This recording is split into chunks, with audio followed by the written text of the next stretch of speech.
And so the courier who had cheated death in the cemetery outside Goodsprings cheated death once again, and the Mojave Wasteland was forever changed. The New California Republic celebrated its second victory at Hoover Dam, establishing definitive control over the entire Mojave Wasteland. Soon after, they negotiated terms to annex the Strip, Freeside, and many surrounding communities. The Mojave Wasteland, at long last, had entirely fallen under the NCR's banner. The courier, fair and even-handed in his dealings throughout the wasteland, was honored by the NCR for his support of the military at Hoover Dam. He was presented with the Golden Branch, the highest civilian decoration given by the Republic. Tabitha and Rhonda went east, through Caesar's Land. Occasionally, tales of their exploits found their way back west, though few believed them. Eventually, the stories concerning the duo were collected and published, and proved to be quite popular with children. Invigorated by his travels with the courier, Raul once more took up his guns in memory of his lost Rafaela. Soon after, the Mojave was filled with tales of the ghost vaquero who hunts down those who prey on the weak. With the help of the Gunrunners, the Boomers developed a healthy trading relationship with the NCR. Eventually, the Boomers began wandering out into the wasteland while still preventing outsiders from entering Nellis. The Brotherhood and the NCR in the Mojave Wasteland declared an official truce, despite continued hostilities between the two in the west. As per their agreement, the NCR handed over all suits of salvaged power armor, and in return, the Brotherhood helped patrol I-15 and Highway 95. Despite her departure from the group, the Brotherhood's peace treaty with NCR came as some relief to Veronica.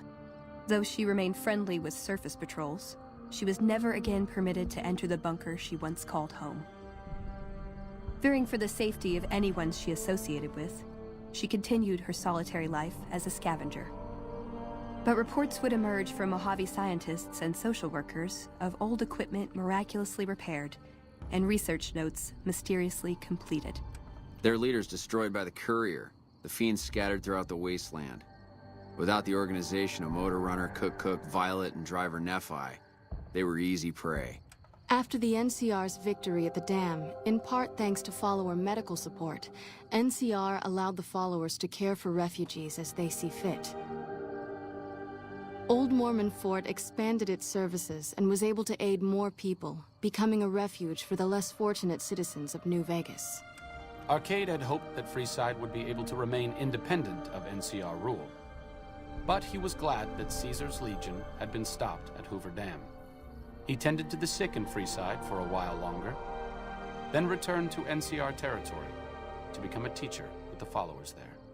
Goodsprings saw more trade along I-15 after NCR gained control of the Mojave Wasteland. But with that came a heavy burden of the Republic's taxes. Some old-timers, unable to handle the cost, were forced to move on, grumbling all the while.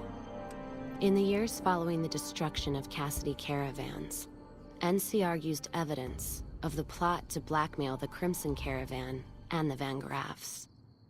NCR enacted strict trade laws with little resistance, strengthening their supply lines and their position in the Mojave. Cass survived to see the NCR flag flying proud over Hoover Dam, and thought for a moment, this is what a hero must feel like. She was about to tell the courier not to get too proud of himself. Then she figured, he knew that already. That night, Cass kicked in the door of his room to celebrate, only to find the man on the bed was an NCR soldier whose barracks had been destroyed. He was cute though, so after having her way with him, she got the hell out, leaving an empty whiskey bottle as a note. As she walked along the dam in the night, she felt drunk, content, and happy to be alive. Which to her was the whole point of it all. During the Battle of Hoover Dam, the Great Khans quickly evacuated Red Rock Canyon and headed north and east into the plains of Wyoming. There, they reconnected with the followers of the Apocalypse and rebuilt their strength. Bolstered by ancient knowledge of governance, economics, and transportation, they carved a mighty empire out of the ruins of the Northwest. Thanks to the courier and Lily, A cure for the Nightkin's schizophrenia was found shortly after Dr. Henry's experiment concluded. Nightkin and other super mutants in the wasteland flocked to Jacobstown, and the town became known as a haven where a mutant could find peace. Lily continued to take her medicine at half doses, and although she remembered her grandchildren, her mind remained muddled and confused. Eventually, she parted ways with the courier and traveled west, seeking the remnants of her past. After the NCR victory at Hoover Dam, the temporary truce between them and the Kings blossomed into a full-scale relief effort for the people. While the NCR made repeated entreaties that Freeside join the Republic, the Kings steadfastly maintained their independence. After Ray's brain was transplanted into Rex's cybernetic body, it took Rex some time to adjust to the old scrapyard dog's memories. Eventually, Rex's mind settled peacefully, melding his own memories with that of long travels with old Lady Gibson.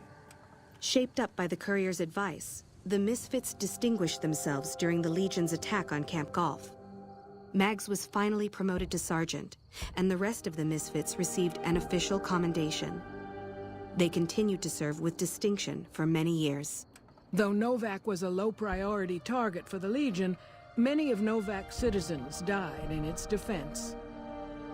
In the weeks that followed, several Bright followers returned to Novak to help restore its defenses, allowing it to remain independent of NCR. Looking for a place where he could be of some use, Boone found himself re-enlisting with his old unit. Though his regrets remained in his thoughts, they coalesced into a purpose, and Boone embraced it.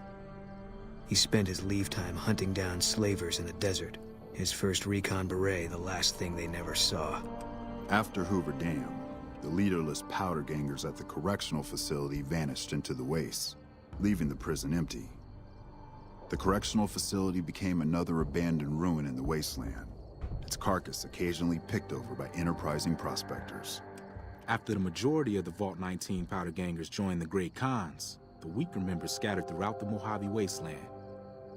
Though a few managed to erase their past, most never survived the journey.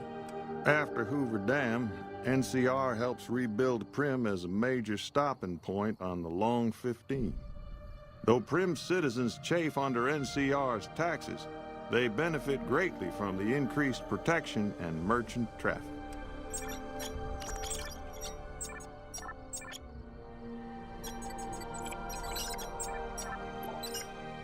Due to the courier's intervention, Chief Hanlon abandoned his plan to sabotage the defense of Hoover Dam.